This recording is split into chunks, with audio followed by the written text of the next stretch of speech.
Varicorragia. Sí. ¿Qué es la varicorragia? La terminación es ragia, etimológicamente la palabra, si la dividimos, todo lo que termina en ragia en medicina significa sangrado. Sangrado. Así que hay varicorragia, es el sangrado de una varice. Mire, ocupa el 40% de las complicaciones más comunes. Dentro de las complicaciones, el 40% es por varicorragia. El 2% son cataclísmicas. Acláreme esto, ¿qué es cataclísmica? ¿Son fatales, tremendas? Sí, son fatales, son tremendas. Fue como elegir una palabra, en realidad son palabras que gravísimo, digamos. Sí, y que no sea tan impactante y tan dura, ¿no? El 90% de los pacientes con síndrome post-trombótico no tratado tiene más de un episodio. Es importante, 90%. a ver, es de las complicaciones más frecuentes, ahí lo dice en la placa, y es mucho más frecuente de lo que uno cree.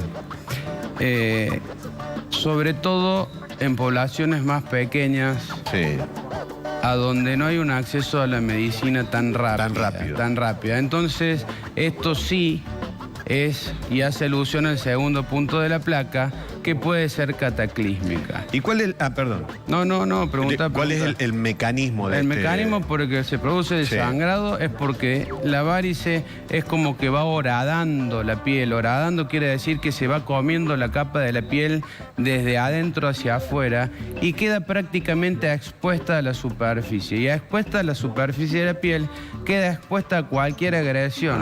Ejemplo, en un simple rascado o roce.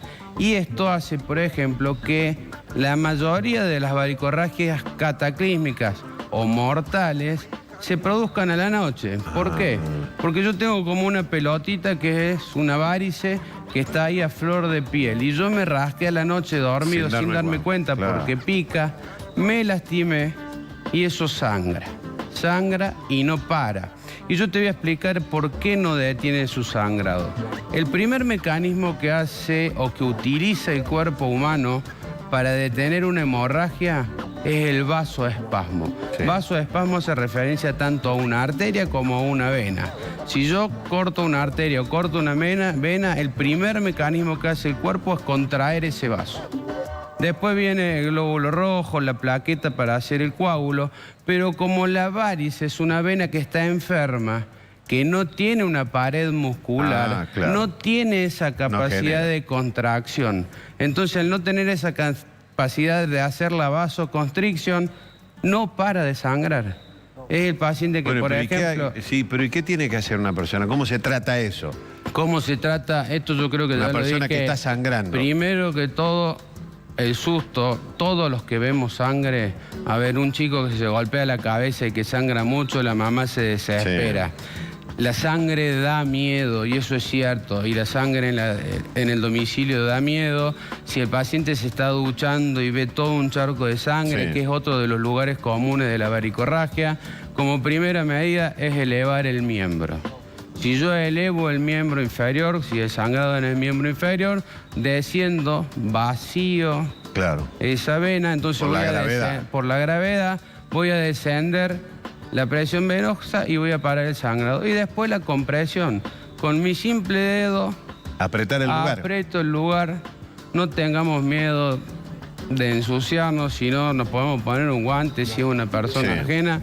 La compresión, esperar a que concurra el servicio de emergencia, o si estamos con posibilidades y ahí hicimos un vendaje compresivo, una bolita de algodón, señora, una bolita de algodón, lo ponemos y le damos una vuelta con una venda, que lo apretamos y trasladamos al paciente a un centro asistencial más cercano, a donde van a saber qué hacer, a donde lo van a atender al paciente. Y por supuesto todo esto depende de la cantidad de sangre que el paciente haya perdido. Si el paciente perdió cierta cantidad de volemia, ya donde va a tener algunos otros tipos de alteraciones, que puede quedar internado. ¿Por qué? Porque hay que transfundirlo. Pero si es un sangrado común y actuamos de manera rápida, simplemente con llevar al paciente a un centro asistencial a donde van a saber qué hacer, eso alcanza. Y por supuesto no nos desesperemos. no lavemos esa herida, no raspemos, no usemos... Hay tiempo para hacerlo. Claro, ni el yodo, ni el agua oxigenada y todas esas cosas que uno tiene en el botiquín de la casa, que lo único que voy a hacer es lastimar aún más al paciente y hacer el agujero más grande, por llamarlo de alguna forma. Doctor, obviamente que estamos hablando de un hecho consumado, pero ¿se puede hacer algo antes para que el paciente no llegue a esa situación que es extrema? De hecho, nosotros cuando vemos al paciente, el síndrome posttrombótico es, después de que yo tengo una trombosis venosa profunda, yo sé que el paciente va a tener una consecuencia. Ahí está el 90%. Que se llama síndrome posttrombótico. ¿Y por qué el 90%? Porque cuando yo tapé el drenaje de la pierna porque hice el coágulo, esa sangre tiene que retornar al corazón por otra vía. Entonces someto venas que están sanas a mayor volumen, le doy más trabajo. Lo someto a mayor volumen y a mayor presión. Entonces esa vena se va a dilatar y ahí entra a jugar esto que hablamos de los porcentajes que te dije, que las varices son primarias en el 95% y en este caso son secundarias a una trombosis.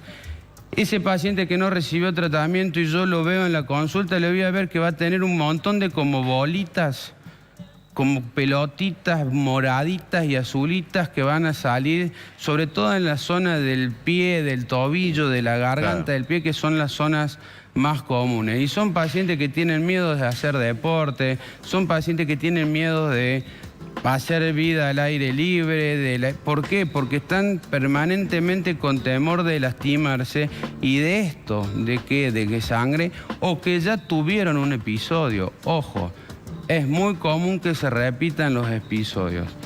Este paciente hay que tratarlo. ¿Y por qué el 90% de los no tratados? Porque si vienen a la consulta y yo trato la varice secundaria a la trombosis, el paciente no va a tener cómo sangrar. Si yo no tengo esa vena expuesta, no tengo cómo sangrar. Entonces el paciente tiene que ser tratado.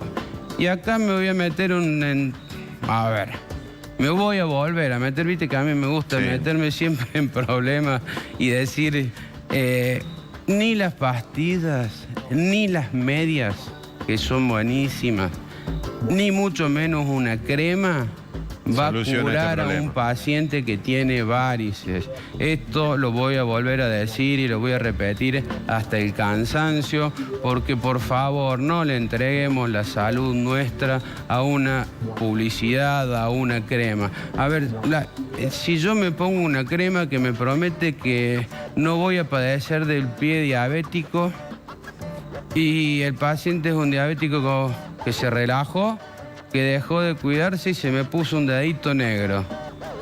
¿Qué le hablo por teléfono al canal de televisión? Le digo, che, no, ¿a quién le vaya al médico? Claro, concurramos al médico. No podemos curar por televisión. No podemos. Bueno, este otro tema ahora que salió del tema de las consultas online. De las cuales esto es una opinión personal y me opongo rotundamente, porque la semiología y la clínica es fundamental. Si a mí me sacan, es el cuerpo a cuerpo. Si a mí me sacan la posibilidad de ver al paciente cara a cara, de conversar, de escuchar su tono de voz, de verle su expresión en la cara, de tocarlo, de hacer el examen físico, de tocar la temperatura de su piel, la consistencia, yo me animaría a decirte, lagarto, que me están sacando el 90% del diagnóstico médico. Exactamente. Gracias, doctor. A sus órdenes, como siempre. Muy amable.